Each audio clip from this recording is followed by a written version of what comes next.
우리 이제 지난주에 이어서 마태복음 22장 15절에서 22절까지의 말씀입니다. 예수님께서 이 바리새인과 종교 지도자들에게 연달아 세 개의 비유의 말씀을 하셨죠. 여러분 기억하십니까? 첫 번째는 두 아들의 비유였어요. 그리고 두 번째는 포도원 농부의 비유. 그리고 세 번째는 우리가 지난주에 나누었던 왕의 잔치의 비유. 이 세 가지의 비유의 말씀을 하셨습니다. 자, 이 말씀을 들은 이제 이 바리새인과 성전 지도자들은 이 말씀이 패역한 자신들을 향한 날선 비판의 말씀이라는 것을 그들이 이제 깨닫게 되고 속이 부글부글 끓어오르게 돼요. 그리고 15절에 보시면 이에 바리새인들이 가서 어떻게 하면 예수를 말의 올무에 걸리게 할까 상의하고, 그러니까 예수님을 말의 올무에 걸리게 할까를 상의했다라는 거예요. 말의 올무라는 것이 뭡니까? 그러니까 예수님에게 굉장히 어려운 그러한 어떤 곤란한 질문을 던져놓고서는 예수님께서 대답하시는 것을 잘 들은 다음에 그 안에서 예수님의 이 말의 흠결을 찾아내고 꼬투리를 잡아서 예수님을 기소하겠다라는 그런 목적이 있었다라는 것입니다. 그래서 지난 21장에 보면은 한번 시도를 했지요. 한번 시도를 했습니다. 어떻게 했습니까? 예수님에게 다가가서 내가 무슨 권위로 이 일을 하느냐 이렇게 물었어요. 그렇죠? 자, 이것이 바로 말의 올무에 걸리게 하기 위한 첫 번째 시도예요. 예수님에게 네가 무슨 권위로 이런 일을 하느냐라고 물었을 때 만약에 예수님께서 나는 하나님으로부터 권위를 받았다, 이것은 하늘로부터 온 권위다라고 만약에 예수님께서 말씀하셨다면 이들은 기다렸다는 듯이 그걸 물었을 거예요. 그래서 이들은 귀를 막고 옷을 찢고 막 소리를 지르며 이것은 신성모독이다 그러면서 현장에서 예수님을 체포하는 것, 그것이 이들의 목적이고 시나리오였습니다. 자, 그런데 예수님께서 안 넘어가셨죠. 예수님께서 이들에게 뭐라고 말씀하셨습니까? 내 질문에 먼저 너희가 대답하면 그러면 나도 대답하겠다 이렇게 말씀하시면서 세례 요한의 권위가 어디로부터 왔느냐, 하늘로부터냐 사람으로부터냐, 이것을 물어보시죠. 우리 나눴던 말씀이에요. 기억나시죠? 예. 자, 이제 이렇게 말씀하심으로 이들이 어떤 대답도 하지 못하는 딜레마에 빠지게 이제 되었죠. 만약에 이들이 하늘로부터다라고 대답을 하게 되면 이들은 세례 요한을 하나님의 사람으로 스스로 인정하게 되는 거예요. 그래서 그렇게 대답할 수 없어요. 또 사람으로부터다, 땅으로부터다라고 이야기를 하면 세례 요한을 존경하고 그가 하나님의 사람임을 굳게 믿고 있는 수많은 군중들 사이에서 동요가 일어나게 되어져 있어요. 자, 그래서 이들은 어떤 대답도 할 수 없는 거예요. 그래서 한참 고민하다가 모른다라고 대답을 해요. 그래서 예수님께서도 그럼 나도 너희에게 대답하지 않겠다 이렇게 말씀하시면서 이들의 질문을 무력화시킨 일이 있었습니다. 이렇게 예수님의 놀라운 화법, 이 화법으로 이들은 완전 KO패를 당했어요. 자, 그리고 이들이 이제 씩씩거리며 돌아가서 우리가 왜 졌을까 하면서 자신들 반성하고 또 자신들의 패인을 또 분석하는 가운데 이들이 그러면 우리가 예수님의 화법을 우리도 한번 사용해 보자. 예수님의 이 화법을 우리도 조금 연구해서 정말로 예수님이 꼼짝 못할 만한 그런 딜레마에 빠질 만한 질문을 우리도 한번 만들어 보자. 그래서 이들이 함께 모여서 머리를 맞대고 상의를 하고, 그래서 정말로 예수님께서 꼼짝 못할 만한 질문 하나를 완성하게 됩니다. 그리고 그것을 가지고 이제 호기롭게 복수전을 하기 위해서 이제 예수님께 나아가게 돼요. 자, 오늘 본문 16절을 보면은 이제 나아가는 모습이에요. 자기 제자들을 헤롯 당원과 함께 예수께 보내어 말하되, 자, 이들이 이제 예수님께 가서 뭐라고 이야기를 하는지 한번 잘 들어보십시오. 선생님이여, 우리가 아노니 당신은 참되시고 진리로 하나님의 도를 가르치시며 아무도 꺼리는 일이 없으시니 이는 사람을 외모로 보지 아니하심이니이다. 자, 딱 봐도 많이 준비한 티가 나죠. 그렇죠? 옛날에는 처음부터 공격적으로 나갔어요. 네가 무슨 권위로 이런 일을 하느냐, 공격적. 근데 이제는 이들이 작전을 바꿨어요. 이들은 공격적으로 나가지 않고 처음에는 예수님을 한껏 지켜 세워주고 갖은 칭찬과 찬사를 이제 보내게 됩니다. 그렇게 해서 예수님이 경계를 풀고 방심하도록 하는 수법이었던 것 같아요. 자, 그러면서 이들의 이 말 속에는 굉장히 사악한 의도가 담겨져 있어요. 자, 이들의 이 말 속에는 어떤 메시지가 있냐면, 예수, 당신은 오늘 우리가 하는 질문에 반드시 피해가지 말고 답을 해야 할 겁니다. 이 메시지, 이 압박의 메시지가 담겨 있어요. 자, 뭐라고 이들이 이야기했죠? 우리가 아노니 당신은 참되시고 진리로 하나님의 도를 가르치시며 아무도 꺼리는 일이 없으시니. 자, 이 말이 무슨 말이에요? 당신은 항상 정직하고 질문을 피해 가기 위해서 얕은 꼼수를 쓰는 자가 아니라는 것을 우리는 알고 있습니다.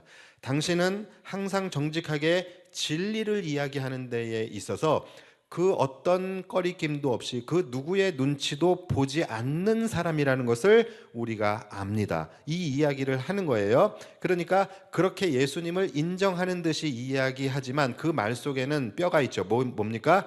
우리가 질문하는 것에 대해서 반드시 대답을 해야만 한다라는 무언의 압박이 지금 들어있는 거예요. 자, 그러니까 확실히 지금 이들의 전투력은 이전과는 달라요. 그렇죠? 지금 한층 업그레이드된 버전으로 지금 예수님께 지금 나아가고 있는 거예요. 자, 이렇게 해놓은 다음에 이제 본 질문에 들어가게 됩니다. 자, 그게 오늘 본문의 17절입니다. 그러면 당신의 생각에는 어떠한지 우리에게 이르소서. 자, 질문하겠습니다. 이겁니다. 가이사에게 세금을 바치는 것이 옳으니까 옳지 아니하니까 하니. 자, 질문이 생각보다 간단해요. 그렇죠? 가이사에게 세금을 바치는 것이 옳습니까? 아닙니까? 이걸 지금 물어보는 거예요. 자, 가이사가 누군지 아시죠? 가이사가 누굽니까? 바로 지금 이스라엘을 식민지 삼고 있는 로마 제국의 황제 이름이 가이사입니다.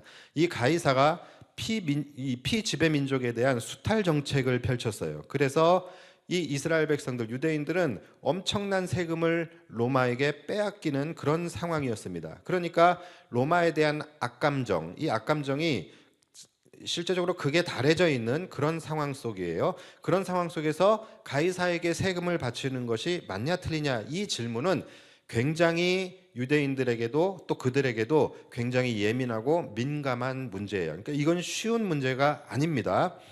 자, 그런데 여기서 이들이 사실은 더 야비한 짓을 했어요. 그게 뭐냐면 이 질문을 할 때 바리새인들이 누구를 대동하고 갔습니까? 그렇죠. 16절에 누구 이승훈 집사님이에요? 예. 야. 이따가 밥에다가 이거 같이 비벼 드세요. 공짜로.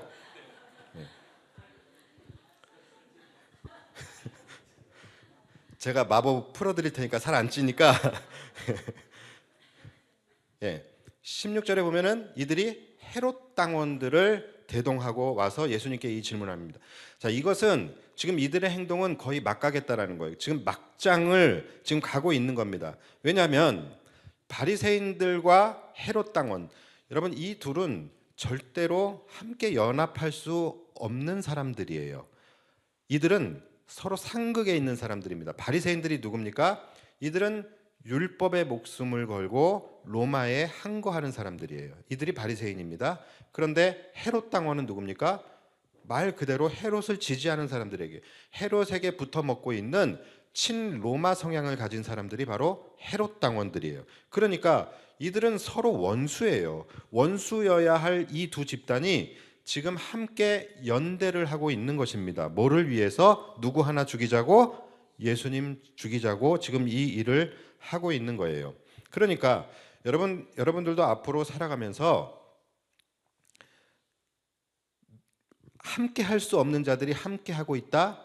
그러면 여러분들 의심해 봐야 합니다. 분명히 그 뒤에는 뭔가 숨기고 있는 순수하지 못한 의도와 목적이 분명히 있는 거예요. 이들 보세요. 바리새인과 헤롯 당원들, 절대 같이 할 수 없는 자들이 같이 하는 거예요. 여러분, 인간이 이런 존재입니다. 인간이 자신의 이익을 위해서 또는 어떤 목적을 이루기 위해서는 자신의 적과도 얼마든지 거리낌 없이 함께 연대할 수 있는, 그것이 바로 인간의 추악함입니다. 그래서 항상 여러분들도 조심하셔야 되겠지만 여러분들이 살아가면서 함께 할 수 없는 자들이 지금 함께 하고 있다. 그럼 반드시 그 안에는 순수하지 못한 의도가 있는 거예요. 얼마 전에 교회 앞에서 개와 고양이가 함께 걸어갔더라고요. 여러분, 이거는 의심해 봐야 되는 겁니다. 분명히 순수하지 못한 의도가 있는 거예요. 보통 함께 하지 못하는 자들이 함께 하게 되면 그 이유가 뭐예요? 원인이 뭡니까? 함께 이루어야 할 뭔가가 있는 거예요. 그러니까 함께 타도해야 할 공공의 적이 있을 때 이들은 적이라도 함께 연합할 수 있는 것입니다. 그러니까 바리새인이 지금 헤롯 당원과 함께 연합을 했다는 것은 이들이 함께 타도해야 할 공공의 적이 있다는 거예요. 그게 누굽니까? 바로 예수님이시죠. 그러니까 지금 예수님께서 십자가에 못 박혀 돌아가시게 하기 위해서 이 당시에 수많은 불편한 연합들이 이루어졌었어요. 예수님 한 분 죽이겠다고 말도 안 되는 연합들이 이루어지고 있었다라는 거예요. 이들뿐만이 아니에요. 헤롯과 빌라도, 이들도 함께 할 수 없는 자들인데 이들이 함께 연합을 해서 예수님을 십자가에 못 박습니다.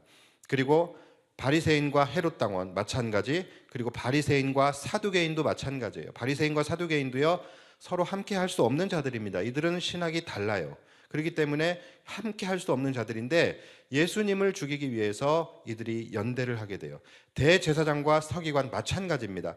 우리 성경에 보면 대제사장과 서기관들 이렇게 같이 쌍으로 나오는 경우가 많아서 이 둘이 함께 짝이고 친할 것 같지만 여러분, 이들은 함께 할 수 없는 자들이에요.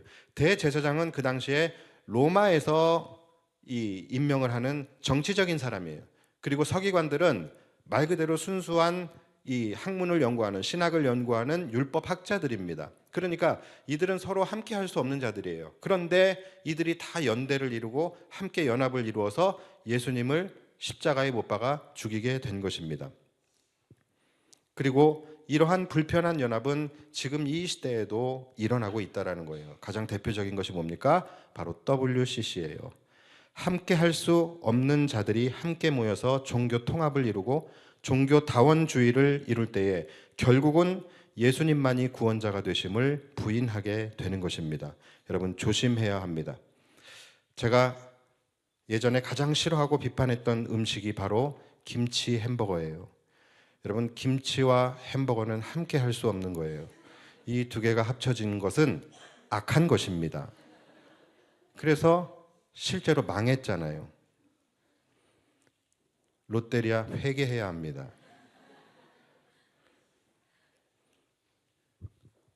아무튼 이 바리새인들이 자신들의 숙적인 헤롯 당원들과 함께 와서 예수님께 지금 이 질문을 하고 있는 겁니다. 가이사에게 세금을 바치는 것이 옳습니까? 아닙니까? 자, 이 질문을 하는 거예요. 이 질문이 이제 예수님이 사실은 걸렸습니다. 예수님이 딜레마에 빠질 수밖에 없는 질문이에요. 만약에 예수님께서 가이사에게 세금을 바치는 것이 옳지 않다라고 이야기하면 이제 누가 가만히 안 있겠어요? 헤롯 당원들이 일어나겠죠. 헤롯 당원들이 네가 지금 대로마 제국의 이 조세 정책을 지금 거부하는 것이냐, 네가 반기를 드는 것이냐 하면서 로마 제국의 반역자로 몰아가게 될 것이 뻔해요. 또 예수님께서 그러면 가이사에게 세금을 바치는 것이 옳다라고 이야기하면 누가 들고 일어나겠어요? 유대인들이 들고 일어나는 거예요. 네가 그러고도 유대인의 메시아라고 할 수 있겠느냐 하면서 민족의 반역자로 몰아세울 거예요. 그러니까 예수님은 사실은 지금 갇혀 있는 게 맞습니다. 굉장히 어려운 문제이기는 해요.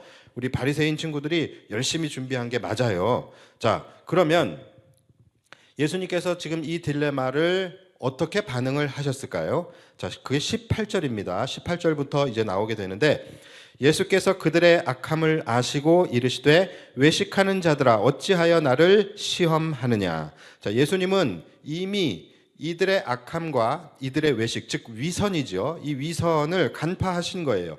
그러니까 이들은 처음부터 이 질문에 대한 답이 궁금했던 것이 아니었다라는 것이죠. 그냥 이들의 목적은 하나입니다. 예수님께서 어떤 대답을 하시든 예수님을 로마 제국의 반역자로 몰아세우든지 아니면 이 유대인의 아픔과 고충을 이해하지 못하고 헤아리지 못하는 가짜 메시아로 만들어버리든지 이 두 가지의 목적만 가지고 지금 있는 거예요. 그러니까 얼마나 위선적입니까? 자, 예수님은 이들의 질문에 이제 이렇게 답을 하십니다.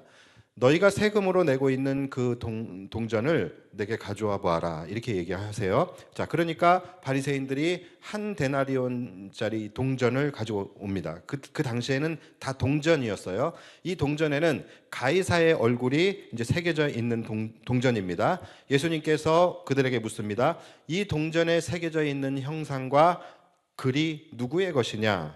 자, 그렇게 묻자 이들이 가이사의 것이니이다 라고 대답을 합니다. 자, 그러자 이제 예수님께서 이 질문에 대한 결론적인 답을 이야기하세요. 자, 그게 21절입니다. 그런즉 가이사의 것은 가이사에게, 하나님의 것은 하나님께 바치라 하시니 그들이 이 말씀을 듣고 놀랍게 여겨 예수를 떠나가니라.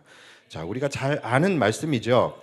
자, 저는 처음에 이 말씀을 묵상하면서 예수님께서 지금 이렇게 답하셨다라는 것을 들으면서 뭐 딱히 별다른 말씀이 아닌 것 같고 특별할 게 없는 말씀인 것 같은데 이 말씀이 그렇게 이들이 놀랍게 여기며 떠나갈 말인가? 라는 그런 생각이 이제 들었어요. 그러나 어쨌든 뭐 본인들이 놀랐다고 하니까 뭐 인식의 영역 아닙니까? 그러니까 우리가 인정해 주는 거예요. 아, 그런가 보다 하고 그냥 그렇게 넘어갔었어요. 자, 그런데 이 말씀을 깊이 묵상할수록 이 말씀이 정말로 놀라운 말씀이구나. 그리고 이 말씀을 들었을 때 이들은 예수님 앞에서 정말로 도망치듯 떠나갈 수밖에 없었겠구나 라는 것을 깨닫게 되었습니다.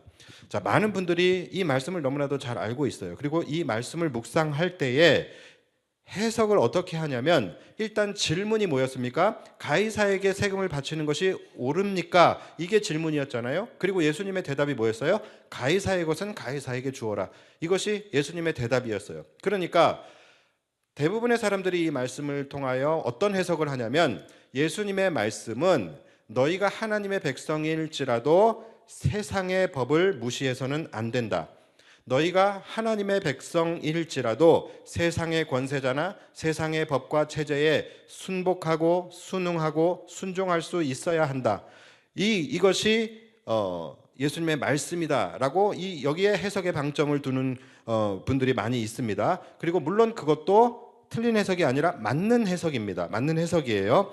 자, 그러나 그것은 오늘 이 예수님의 대답을 50%밖에 이해하지 못한 것이라고 할 수 있어요.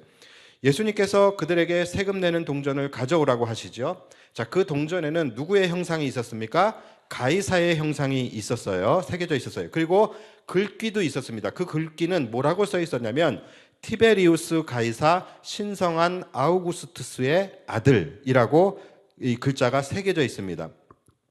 자, 예수님께서는 이제 그들에게 그것을 물었어요. 이 형상과 이 글귀가 누구의 것이냐? 그랬더니 가이사의 것입니다 라고 이야기를 했습니다. 자, 그렇다면 가이사의 것이니 가이사의 것은 가이사에게 주어라.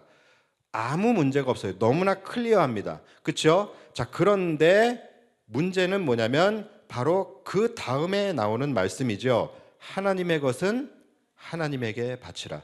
자, 지금 이 동일한 구도로 지금 말씀하고 있는 거예요. 가이사의 것은 가이사에게, 하나님의 것은 하나님에게. 동일한 구도죠. 그렇기 때문에 우리는 이 하나님의 것은 하나님에게, 이거 역시 동일한 구도에서 우리는 해석을 할 수 있어야 되는 것입니다. 자, 그러니까 다시 말해서 하나님의 것은 하나님께 바치라. 이 말씀 앞에는 예수님의 이런 말씀이 생략되어져 있는 것입니다. 그들에게 묻는 거예요. 너희 자신에게는 그렇다면 누구의 형상이 새겨져 있느냐? 이것을 물으시는 것입니다. 동전을 보면서 가이사에게는, 이 동전에는 누구의 형상이 새겨져 있느냐? 이것을 물으셨다면 동일하게 너희 자신에게는 누구의 형상이 새겨져 있느냐를 물으시는 거예요. 가이사의 형상이 새겨져 있는 것이 가이사의 것이라면 하나님의 형상이 새겨져 있는 너희는 하나님의 것이 아니냐? 하나님의 형상이 새겨져 있는 너희라고 한다면 너희를 하나님께 드려야 되지 않겠느냐? 너희 자신을 하나님이 기뻐하시는 거룩한 산 제사로 드리는 삶을 살아야 되는 것이 아니냐라는 것을 말씀하고 계시는 거예요. 어찌하여 그런데 너희는 가이사의 것은 잘도 인정하면서 너희의 주인 되신 하나님과 그 아들은 인정하지 못하는 것이냐? 이것을 지금 꼬집고 계시는 것입니다. 예수님은 지금 헤롯 당원들과 바리새인 이 두 집단 동시에 지금 직격탄을 날리고 계시는 거예요.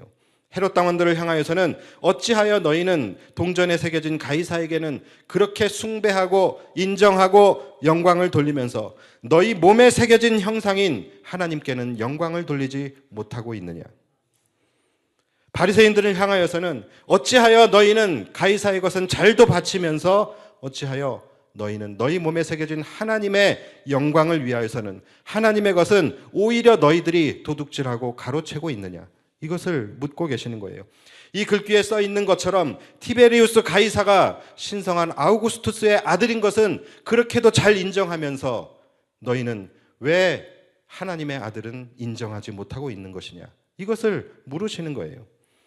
너희 입으로는 가이사의 형상이 새겨진 동전이 가이사의 것이라고 말을 했다면 하나님의 형상이 새겨진 너희는 하나님의 것이 아니냐? 그렇다면 너희도 하나님께 드려지는 거룩한 산 제물이 되어야 하거늘 왜 너희는 하나님의 주인됨을 인정하지 않고 너희 자신을 하나님께 드리지도 않으며 도리어 하나님의 영광을 가로채려 하고 하나님의 아들을 인정하지 않고 죽이려 드느냐? 이것을 말씀하고 계시는 거예요. 여러분, 이들은 예수님의 이 말씀에 무슨 대답을 할 수 있겠습니까? 아무 대답도 할 수 없었고 자신들의 추악한 민낯이 드러나고 자신들의 감추어졌던 위선이 까발려지는 이 상황에서 이들은 예수님 앞에 더 이상 있을 수가 없는 거예요. 그래서 도망치듯 떠나간 것입니다. 이들은 처음에는 예수님을 종교적인 문제로 올가매려고 했어요. 그래서 너희 이 권위가 누구에게로부터 온 것이냐? 네가 무슨 권위로 이런 일을 하느냐? 이렇게 물었어요. 그런데 실패했습니다. 그러니까 이들이 이번에는 종교적인 문제가 아니라 정치적인 문제로 예수님을 올가매려고 했었던 거예요. 그러나 예수님께서는 이 정치적인 문제를 다시 종교적인 문제로 끌고 와서 이들을 지금 비판하고 계시는 것입니다. 여러분, 우리는 이 말씀을 보면서 한번 깊이 생각해 봐야 돼요. 여러분들은 어떠십니까? 우리 모두에게도 하나님의 형상이 새겨져 있습니다.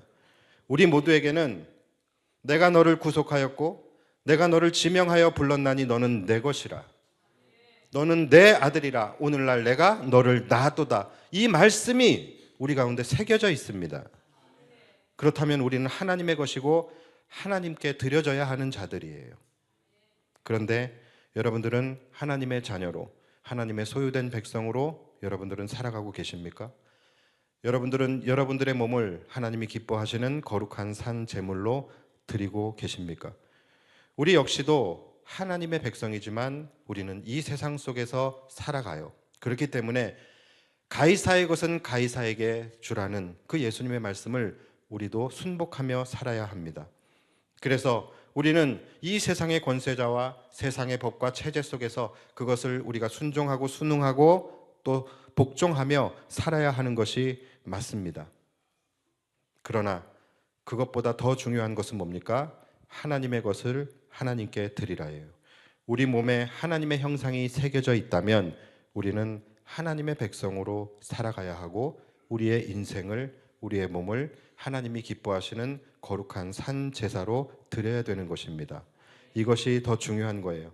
그런데 많은 성도들은요, 가이사의 것을 가이사에게 드리는 것에 대해서는 너무나도 당연하게 생각하고 너무나도 잘 합니다.